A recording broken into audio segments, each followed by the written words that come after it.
도자기 체험을 하고 나왔고요. 네. 저거 언제 받을 수 있냐고 물어보니까 직원분이 길게는 60일까지도 기다려야 된다 이렇게 얘기를 하더라고요. 최소. 그러니까 우리 아마 이거 편집하고 이거 나갈 때쯤 되면 와 있겠다. 그렇죠. 오늘 PD님이 저 만든 거 제자들한테 기쁜 마음으로 선물해야 되지 않냐 이렇게 얘기를 하더라고요. 네. 그래서 선물을 안 하기로 했습니다. 왜 그러냐면 열심히 만들었어요. 그렇다기보다는 내가 기념하고 싶어가지고 내가 나를 여기 온 거를 기념을 하고 싶어서 할인 사역을 채우러 오신 거네요.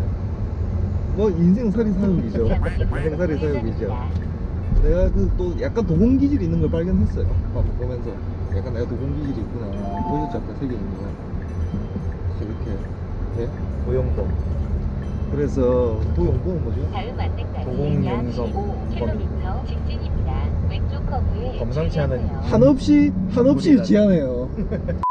우리가 이제 지금 이동하려고 하는 곳은 정약용 선생님 만나러 가야 되죠. 네. 정약용 선생님 만나러 다산 정약용 선생님 호가 다산이거든요. 정약용 선생님 호가 되게 많아요. 네. 되게 많은데 그 중에 가장 대표적인 호가 다산이거든요. 네. 그래서 다산 아이를 많이 낳으셨습니까?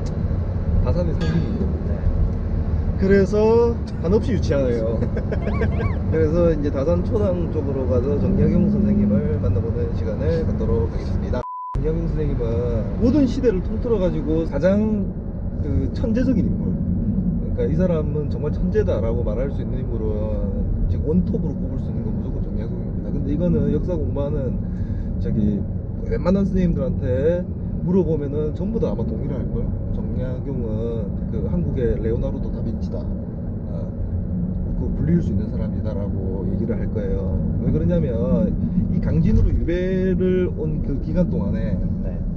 이제 한 10여 년 정도 기간이 되거든요. 네. 10년 정도 되는 기간 동안에 그 다산 선생님이 그 남기신 지필이 대략 500권입니다. 우리 평생을 살면서 500권을 사실상 우리가 읽기도 힘들잖아요. 네. 다산 선생님이 그 500권을 쓰기 위해서 다른 책을 참고할 책들이 많이 있었겠죠. 참고 한 책만 2,000권입니다. 2,000권. 2,000권의 책을 참고해서 500권을 집필을 하셨고, 물론 이제 혼자 책이 좀 얇았나요? 그렇지 않죠. 책이 얇지도 않고 굉장히 전문적인 지식을 가지고 있는 그런 네.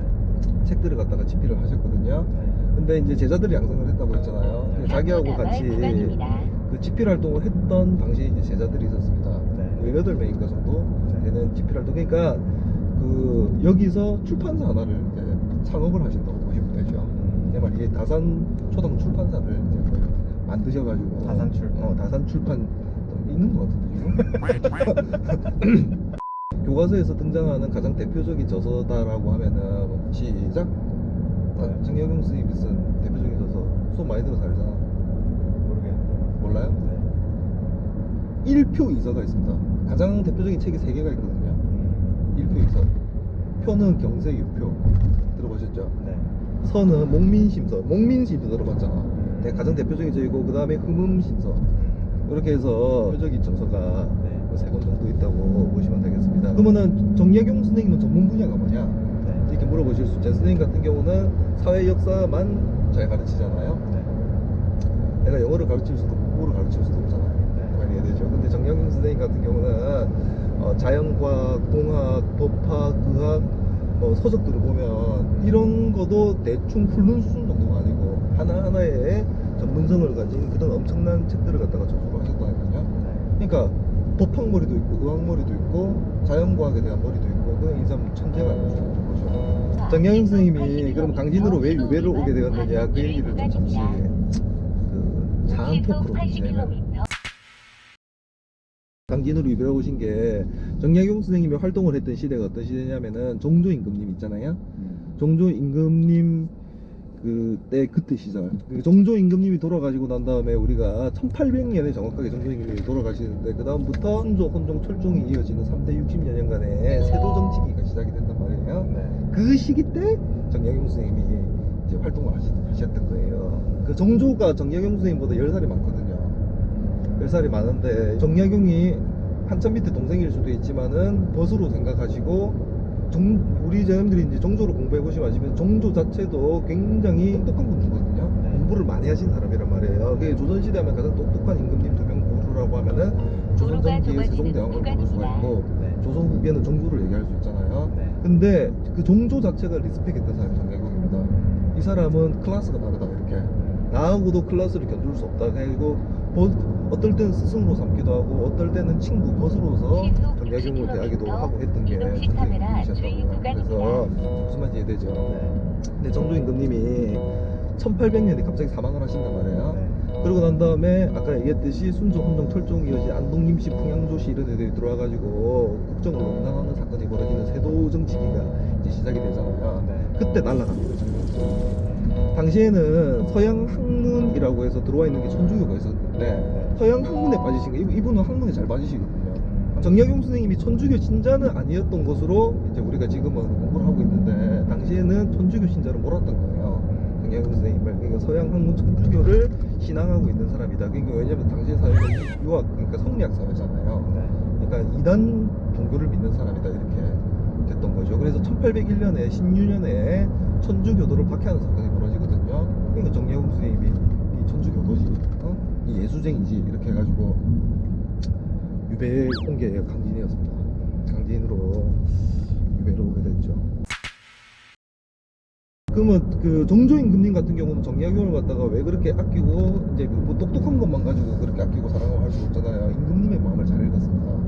쉽게 말하면은 킹메이커라고 볼 수가 있죠. 임금님을 가장 임금님답게 돋보이게 할 수 있는 그런 그 머리도 가지고 있는 사람이 정약용이었어요. 그 가장 대표적인 게 정조 우리 공부하다 보면은 수원 쪽으로 성을 건설을 하게 되잖아요. 수원 화성이라고 해서 지금 화성시라고 있잖아요. 수원 화성에다가 수원 화성을 건설을 하고 정조 임금님의 아빠가 사도세자잖아요. 기주에 갇혀 죽으신 사도세자란 말이에요. 그러니까 사도세자의 묘를 갖다가 그쪽으로 이장을 시키거든요. 그러면은 정조 임금님이 효심이 그 지극했던 사람이기 때문에 아버지를 보기 위해서 자주 수원 행차를 했단 말이에요. 네. 당시 수원 행차를 했는데 그러면 서울에서 수원을 가려고 하면 기본적으로 한강을 넘어가야 된단 말이에요. 네. 한강을 넘어가야 되는데 그 임금님이 수영해서 갑니까? 한강을. 그럴 수도 있죠. 뽀다구가 안 나거든요. 왕의 권위라니까요. 정조 임금이 보니까 교육질이죠. 영민 그 영화에서 현민을 얘기하는 사고 거죠. 나갈 구간입니다. 그랬을 가능성 없진 않다고 봅니다. 정조 임금님이 뭐 이런 얘기를 다 할 수는 없지만 어쨌든 정조 임금님이 살아남기 위해서 글공부도 되게 열심히 했지만 무예연마도 출중하게 하셨고 되게 국왕 친위 부대였던 장룡영 같은 거 설치를 하고 난 다음에 장룡영에 있는 군사들하고 이제 대련을 갖다가 맞짱 타가지고 대련을 해도 정조 임금님이 이길 수 있는 사람이 거의 많지 않다라고 할 정도로 굉장히 임금님이니까 이기지 못한 거 아닙니까? 봐줄 수도 있죠. 약 300m 시속 굉장히 역사를 좀 이렇게 흐름을 딱딱 끊는 그런 스타일이시네요. 수원 화성을 방문을 하시는데 수원 행차를 하는데 버퍼프 수행해가지고 가는 거는 너무 전문적인 용어로 보다구가 안 난다고요. 그럼 왕의 보다구는 왕의 권위지 않겠습니까? 왕의 권위를 올려드리기 위해서 정약용이 이제 당시에 설계를 한 게 뭐냐면 그게 배달입니다. 쉽게 얘기하면 지금으로 따지면 한강대교를 만들어 주신 거죠. 한강대교 뭐 엄청나게 만든 건 아니고 그러니까 왕의 마음을 읽었다는 게 되게 중요한 거예요. 배들을 갖다가 쫙 연결시켜가지고 그 위에다가 나무판을 갖다가 쫙 깔아가지고 근엄하게 왕의 권위를 유지하면서 한강을 왜냐면 그때 수행원들이 몇천 명씩 따라간다니까 5,000명, 6,000명 되는 사람들이 수행원으로 같이 따라가는 완전히 국가의 큰 행사 중에 하나였거든요. 그때 왕의 권위를 백성들한테 드러낼 수 있는 그런 시간이기 때문에 그때 한강 위를 걸어가면서 한강 위를 걸어갔다니까 그냥 걸어서 수원행차 때 그렇게 가고 백성들의 얘기도 그 수원행차 같은 거 할 때 직접 정조 임금님이 들으시고 그러니까 정조 임금님이 우리가 굉장히 저기 근엄한 군주고 그 다음에 똑똑한 군주고 그 다음에 그 백성들을 애민하는 마음을 가진 군주다. 그거에 이제 큰 역할을 할 수 있게끔 만들어준 게 정약용 선생님이다. 왼쪽 커브에 주의하세요. 그 다음에 그것도 사용하신다니까요. 수원 아까 화성 약 건설한다고 했잖아요. 700m 그때 도르래의 원리를 이용을 해가지고 거중기를 사용하잖아요. 좌회전입니다. 거중기를 사용을 해가지고 공사 기간을 갖다가 반으로 단축시키죠. 빨리 만들어줬으면 좋겠다 정도님 생각을 했겠죠. 빨리 만들어준 게 정약용